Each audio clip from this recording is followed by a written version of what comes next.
Hi guys, I'm Sofia Maria Arbriones, third year college students of Bachelor of Science in Agriculture. Bakit nga ba agriculture? Ang first choice ko po talaga after kong graduate ng senior high school is tourism.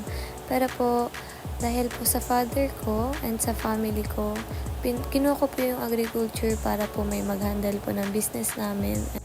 Honestly po, father ko po talaga yung pinaka number one na motivation ko at inspiration ko dito sa pagkuha ko ng course kasi po isa siyang farmer. Dito po niya napagtapos ang pag-aaral sa mga kapatid ko.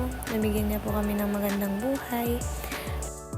Nag-stay po ako dito sa course ko na to kasi I have my friends na kasama ko sa journey to and lagi po nila akong chini-cheer, lagi nila akong sinasabihan na kaya natin to, makakapagtapos tayo.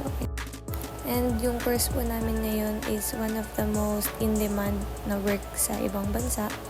That's why kinakaya at kakayanin na tapusin ko po itong course na to. Gusto ko pong makapagtapos sa course na to kasi gusto ko pong patunayan sa mga tao na agriculture student kami, hindi kami agriculture student lang.